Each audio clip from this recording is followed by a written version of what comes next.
उपनिषदों में लिखा है, जिससे मन, जिसको मनन नहीं कर सकता, लेकिन मन जिसके कारण मनन करता है वही तो है परमेश्वर। केन उपनिषद को आप पढ़िए, ब्रह्म की बहुत अच्छी परिभाषा दी गई। क्या है वो?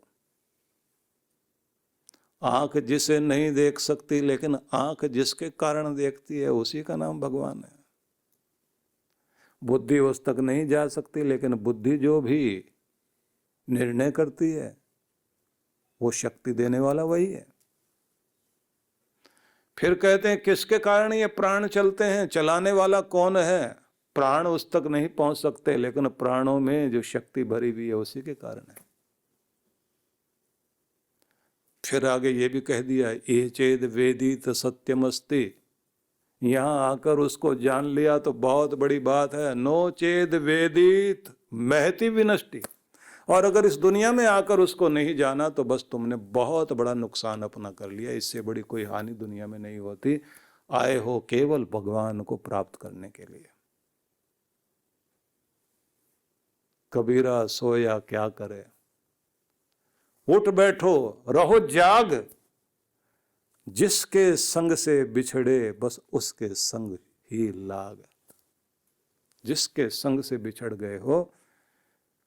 और रैदास ने इसको कहा कि कब बिछड़े? बहुत जन्म बिछड़े हो माधव, न जाने किस जन्म में बिछड़े हो। मां से गड़बड़ हुई है। कौन से जन्म में मोह ममता के कारण संबंध टूट गया था। बहुत जन्म बिछड़े हो माधव, ये जन्म तुम्हारे लेखे। इस जन्म में तुम्हारी याद आ गई, अब ये तुम्हारे लिए हो गया। कर दिया समर्पण। दुनिया में मेरा सबसे बड़ा रिश्ता मेरा गुरु है। और गुरु से रिश्ता इसलिए है कि मेरा गुरु मुझे मेरे भगवान तक पहुंचाने के लिए, जिसने गारंटी दी है, जमानत दे दी है। और जब जमानत देता है गुरु तो शबरी बैठकर इंतजार करती है। बूढ़ी हो गई, कितनी बूढ़ी हो गई है, जवानी चली गई है, बुढ़ापा आ गया है और पता नहीं कब सांस निकले। ऋषियों के आश्रम में जाकर के सुबह सुबह समिधाएं रख करके आती है, यज्ञशाला स्वच्छ कर देती है शबरी। लेकिन वो मार्ग सजा के रखती है जिस मार्ग से राम जी आएंगे। कुछ महिलाओं ने कह दिया, वन की महिलाओं ने आकर कह दिया, शबरी तेरी तपस्या देखकर आश्चर्य होता है, किसके लिए कर रहे हो? बोले मेरे भगवान मुझे मिलने आएंगे। बुढ़ापा आ गया अब, बोले आएंगे। किसने तुम्हें बहका दिया? बोले जिसकी जमानत ही गुरु ने दी हो तो उसकी तो गारंटी पक्की पक्की है, आएंगे जरूर आएंगे। और जब राम जी आए तो क्या कहा उसने कि मैं कहती थी ना, कोई और कहे ना कहे, और के कहने को मैं कुछ नहीं मैं तो देती, लेकिन मेरे गुरु ने मुझे कहा, गारंटी दी उन्होंने, आएंगे तो आज आ गए। और उसके बाद उसने कह दिया भगवान राम जी से मिल गए, भक्ति का संदेश भी लिया, अपने राम जी की सेवा भी कर ली। अब देह रहे न रहे, जिसके लिए देह मिली थी वहां पहुंच गई ना। जिसके लिए हमने शरीर धारण किया है। गुरु गोविंद सिंह जी महाराज ने विचित्र नाटक में एक शब्द कहा, उनका शब्द, हम हैं परम पुरुष के दासा, देखन आए जगत तमाशा। दुनिया की लीला देखने के लिए आए हुए हैं। जब उस लीला को देखने के लिए व्यक्ति अपने आप को संसार से ऊपर उठा करके चलता है तो फिर दुनिया में फंसता नहीं है। इसलिए कहा गया बस उसकी शरण में जाओ और पूरी भाव भावना से जाओ। उसकी कृपा का प्रभाव होगा कि जो संसार में कहीं शांति नहीं दिखाई देती, वो परम शांति तुम्हें मिलेगी। और सबसे बड़ा लक्ष्य परमानंद, उस स्थान को तुम प्राप्त कर लोगे। क्या करें, कैसे चलें? आदि शंकराचार्य ने कहा कि भक्ति के लिए क्या क्या तरीके अपनाने चाहिए। तो उन्होंने कहा उत्तम सहजावस्था, सहज अवस्था को पहले अपनाओ। मध्यमा ध्यान धारणा, मध्यम श्रेणी में जाना चाहते हो तो ध्यान धारणा में आओ। कनिष्ठा शास्त्र चिंता च, और कनिष्ठ उससे भी छोटा कुछ मार्ग अपनाना है तो शास्त्र चिंतन करते उस तरह से चलो। और बोले उससे भी कोई नीचे होता है, तीर्थ यात्रा अधमा अधमा, छोटे से छोटा साधन तीर्थ यात्रा है। और उससे ऊंचा बोले शास्त्र चिंतन। बोले शास्त्र चिंतन के अनुसार जीवन जिया जाए, उससे भी ऊंचा कुछ है। बोले फिर धारणा अपनाओ, धारणा से ध्यान में जाओ। का सबसे ऊंची अवस्था क्या है? बोले सबसे ऊंची अवस्था है सहज समाधि। स्वाभाविक रूप से आपकी समाधि लग जाए। और सद्गुरु जब जीवन में मिलते हैं, जिसको कहा गया है कि जीवन का वसंत उसी दिन से शुरू होता है जिस दिन आपके जीवन में सद्गुरु का आगमन होता है। और इसलिए ये माना जाता है कि जीवन के विश्वविद्यालय में प्रवेश मिलता है अथा तो ब्रह्म जिज्ञासा। इससे तो दर्शन शास्त्र में, वेदांत के नियमों में जब आप प्रवेश करते हैं तो सबसे पहला सूत्र ही आता है अथा तो ब्रह्म जिज्ञासा। ब्रह्म की जिज्ञासा जाग जाए तो हरि स्मरण से आप अपनी यात्रा को शुरू करें,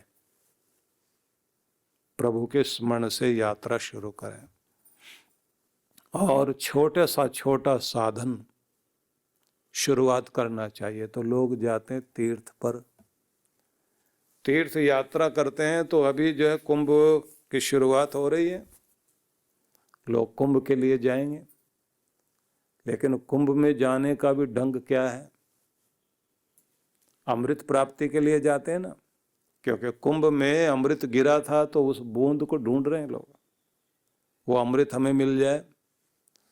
और भगवान क्या कहते हैं? शृण्वन्तु सर्वे अमृतस्य पुत्राः, सुनो मेरे अमृत पुत्रो। सब मनुष्यों के लिए कहते हैं मेरे अमृत पुत्र हो तुम। अमृतोपस्तरणमसि स्वाहा, अमृता पिधानमसि स्वाहा। अभी ये क्या है? अमृत ही तुम्हारा बिछौना और अमृत ही ओढ़ना। तुम अमृत के लिए तैयारी करो। ऊपर वाला वस्त्र और नीचे वाला, आप कुर्ता पहनते हैं ना तो उसमें भी दो वस्त्र हैं, बीच में सिलाई मार दी ना, एक कमर के पीछे वाला, एक कमर आगे आपके वक्ष के साथ जो जोड़ दिया गया है। तो यही एक बिछौने वाली चादर, एक ओढ़ने वाली चादर। तो इन्होंने कहा है कि अमृत ही बिछौना बन जाए, अमृत ही ओढ़ना हो जाए, अमृत जीवन को प्राप्त करना है। मृत्योर्मामृतम गमय, हमने अमृत की तरफ जाना है। और जाना कैसे? वेदा हमेदम पुरुषम महांतम आदित्य वर्णम तम स परस्तात्।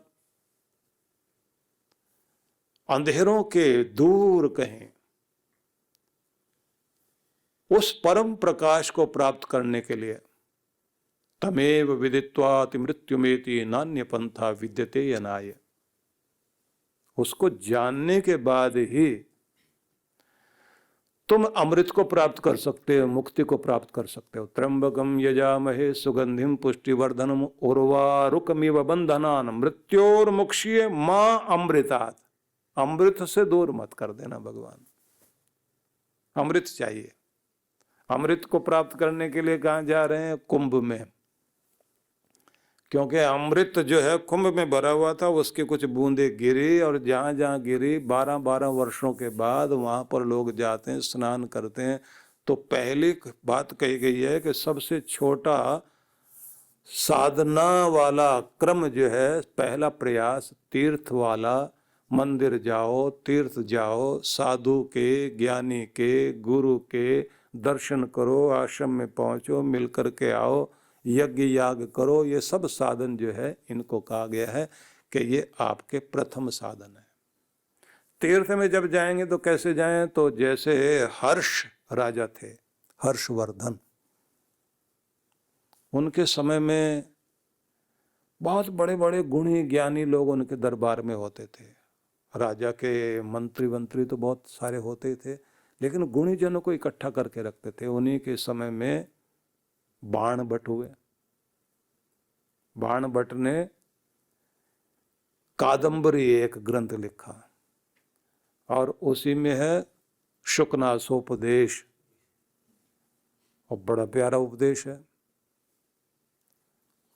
लेकिन मैं आपको बताने लगा हूं क्योंकि वो चर्चा इधर उधर न चली जाए। हर्ष जो है, राजा हर्षवर्धन तीर्थ करने जाते थे। अब तीर्थ करने के लिए जाते थे तो जो सुंदर अलंकार पहन रखे हैं, आभूषण पहन रखे हैं, जैसे वस्त्र पहन रखे हैं, सब उठा करके सब कुछ दान कर दिया। पॉकेट में कुछ भी है सब देकर आ गए, और वहीं से किसी ब्राह्मण के पुराने फटे वस्त्र लिए और वो पहन के आते थे। ऐसा करने से क्या होता? एक तरह का जो सर्वमेध यज्ञ होता था ना अपने यहाँ, सबको त्याग कराना, मैं मेरे का त्याग करना, प्रायश्चित करना, पश्चाताप कर लेना।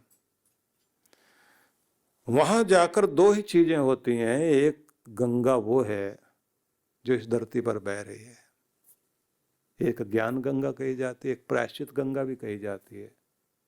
भक्ति की गंगा, प्रायश्चित की गंगा, ज्ञान की गंगा, सब गंगा अलग अलग हैं, लेकिन देखा जाए तो सारी एक ही है। एक बाहर बहने वाली, एक अंदर बहने वाली। तो सबसे पहले व्यक्ति प्रायश्चित की गंगा में स्नान करता, आंसुओं से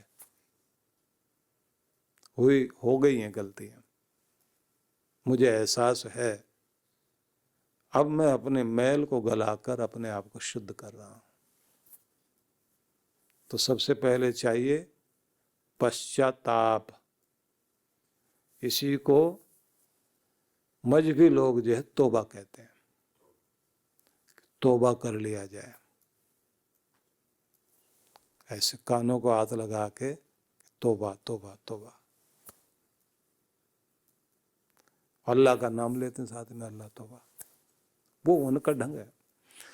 हमारा अपना ढंग है कि पश्चाताप करके, गलती मानकर, और फिर प्रायश्चित किया जाए। अब मैंने ये नाम क्यों लिया कि मजहब वाले लोग जो हैं वो ऐसा करते हैं, तो क्रिश्चियन लोग भी करते हैं। उनके यहाँ कन्फेस करना माना जाता है कि कन्फेस करें। और मनु महाराज ने जो लिखा है तो वो बड़ा अद्भुत है कि प्रायश्चित से कैसे पाप का प्रक्षालन होता है। पाप को अपने धोने के लिए क्या क्या करना चाहिए, तो बहुत सारे तरीके बताए। उसमें एक प्रायश्चित को भी माना गया है, प्रायश्चित करना चाहिए। तो पश्चाताप करके प्रायश्चित करना, और चांद्रायण तप में इसका बड़ा महत्व है। और मैं देखता हूं जैन समुदाय जो भगवान जिनेंद्र को मानने वाले लोग हैं, बड़ी श्रद्धा भाव से क्षमापना, क्षमा पर्व, क्षमावणी, उसको अपनाते हैं। क्षमा मांगना, क्षमा कर देना बड़ा नियम है, बड़ी हिम्मत चाहिए। क्योंकि कहा गया है कि वीरों का आभूषण है ये कि हम क्षमा मांग लें और क्षमा कर दें।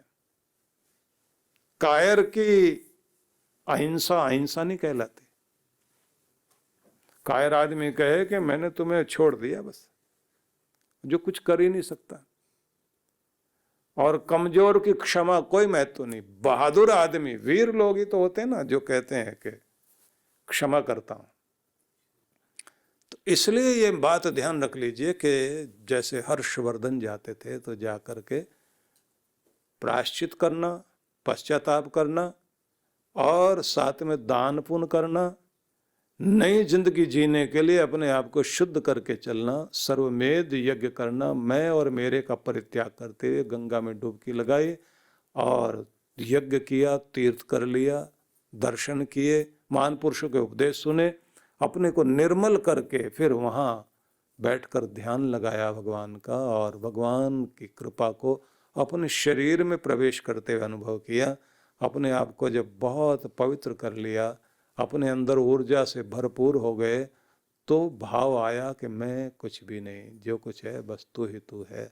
तो अपने आप को सामान्य से भी सामान्य व्यक्ति बनाया, साधारण वस्त्र पहन करके, और अपने राजधानी में वापस चल रहे हैं। तो महाराजा के दर्शन करने के लिए लोग जाते थे और कहते थे इनके दर्शन करने से भी पुण्य मिलता है। धर्मात्मा आदमी, और धर्मात्मा लोगों के अपने गुण हैं, जिनके जीवन में ये धर्म आ गया। सम्राट अशोक करते थे, क्योंकि वहां भी धम्मम शरणम गच्छामि, पहले किसकी शरण में जाना? धर्म की। धर्म जीवन में आ जाए, लेकिन धर्म जीवन में आए तो उससे पहले क्या? गुरु जीवन में आना चाहिए। बुद्धम शरणम गच्छामि, बुद्ध जीवन में आ जाए, गुरु जीवन में आ जाए, ज्ञान की शरण में पहले चले जाए। तो उनके जीवन में धर्म का प्रवेश हुआ सम्राट अशोक के। और आप देखिए कि उन्होंने, जब वो राजा थे तो भेष बदलकर और लोगों के बीच जाते थे। तो एक स्थान पे अकाल पड़ा हुआ था, सम्राट अशोक जो है साधारण किसान का भेष बना करके और चले। अब कंधे पे लाठी रखी हुई है, अजीब सी पगड़ी पहनी हुई, अजीब सा चोगा पहना हुआ है, और अपने सारे राज कर्मचारियों को बहुत पीछे कर दिया कि कोई साथ नहीं चलेगा, देखते हुए जा रहे हैं। तो एक जगह उन्होंने अनाज के ढेर जो लगा रखे थे कि भाई यहाँ से जो है जिन जरूरतमंद लोग हैं वो लेकर के जाएं, और ये भी देख रहे थे कि कोई हेरा फेरी तो नहीं कर रहा। तो एक जगह खड़े होकर देख रहे हैं तो एक बूढ़ा आदमी बहुत सारा अनाज पोटली में बांध लिया उसने, और जो राजकर्मचारी था वो बोल रहा है, बाबा तुम उठा पाओगे इतना? वो क्या कह रहा है, अकाल पड़ा हुआ, मेरे घर में खाने वाले बहुत हैं, जवान बेटा चला गया है, अब और बहुत सारे लोग हैं उनके लिए लेके जा रहा हूं, उठा पाओगे? बोले जिम्मेदारियां ताकत देती हैं, उठाऊंगा। बढ़ता जा रहा है। सम्राट अशोक जो है वो किसान का भेष धारण किए हुए सामने आए, और राज कर्मचारी की तरफ पीठ करके उन्होंने कहा, मैं उठाता हूं बाबा तुम्हारा बोझ, अब मैं लेके चलता हूं। अब वो गठरी बांधी और अपने सिर पर रख करके, देश का राजा, अब कहीं प्रधानमंत्री या राष्ट्रपति हो और वो किसी किसान का, किसी साधारण व्यक्ति का, किसी बूढ़े व्यक्ति का सामान लेके सिर पे चल रहा हो। अब बूढ़ा आदमी आगे लाठी टेकता टेकता, हाँ आ जाओ भैया, आ जाओ आ जाओ आ जाओ, और अपने घर तक लेकर गया, और जाके जब वहां रखवाया, पसीना पहुंचा उसने और कहा, भगवान तुम्हें खुशहाल रखे, ऐसा बेटा सबको दे भगवान। और इतनी देर में वो राज सैनिक जो है वो आ गए। अब जैसे वो आए, उन्होंने जो उनको प्रणाम किया, राजा को प्रणाम करने का जो, अब तो सैल्यूट करते हैं, उस समय का जो तरीका होगा, अब सब घबरा गए, वो बूढ़ा व्यक्ति भी घबरा गया। तुम किसको सैल्यूट कर रहे हो, मुझे या इसको? ये तो मेरा सामान लेकर आया। अब जो सैल्यूट कर रहे थे, जो उनको प्रणाम कर रहे थे, उनके तो बोलने की हिम्मत नहीं। एक अधिकारी आगे आया, बोले बाबा पहचानते नहीं, यही तो हमारे राजा हैं। चरणों में गिर गया वो बूढ़ा और बोला, मेरे राजा तुम इतने अच्छे इंसान हो, और मैं मानता हूं कि तुम्हें किसी और ने अच्छा नहीं बनाया, धर्म ने तुम्हें अच्छा बनाया, भक्ति ने तुम्हें अच्छा बनाया। भगवान करे तुम्हारा ये धर्म बढ़े और तुम्हारा यश पूरी दुनिया में फैले। अब एक घटना से आज चर्चा हो रही है इस व्यासपीठ से। जिंदगी में उन्होंने और कुछ भी कार्य किए हो, लेकिन ये कार्य याद करा रहा है उनको। इसलिए कहा गया पहली अवस्था क्या है? बोले पहली अवस्था यही है कि आप तीर्थ करना सीख जाओ, प्रायश्चित करना सीख जाओ, इस मार्ग पर चलना सीख जाओ। शरणागति का ये मार्ग है, सबके हृदय में भगवान बैठा हुआ है, भक्ति वहां तक लेकर जाएगी। हिमालय की गोद में पहाड़ों की वादियों के बीच व्यास नदी के तट पर मनाली ध्यान साधना शिविर। जन्म जन्मांतरों की पीड़ाओं से बाहर निकलने के लिए चांद्रायण अद्भुत तप है। इस बार के ध्यान साधना के लिए कुछ विशेष कार्यक्रम रखे गए हैं। एक तो नित्य साधना कराई जाएगी, दूसरी होगी डिवाइन ब्लिस मेडिटेशन, तीसरी जो है वो दिव्य शक्ति साधना कहेंगे, जिसका मतलब होगा कि आप जो है विश्व शक्ति से कैसे जुड़ सकते हैं, और साथ में वॉकिंग मेडिटेशन भी इसके अंतर्गत होगा। मन को बहुत शांति मिली, एक अद्भुत आनंद प्राप्त हुआ। जिस माइंडसेट और जिस भारी मन से मैं आई हुई थी यहाँ पे, वो काफ़ी कम हुआ है। और every time whenever I come for this शिविर I feel something different, a new energy in me. Thank you to Maharaj Shri and thank you to all of you. तो आज ही पंजीकरण कराएं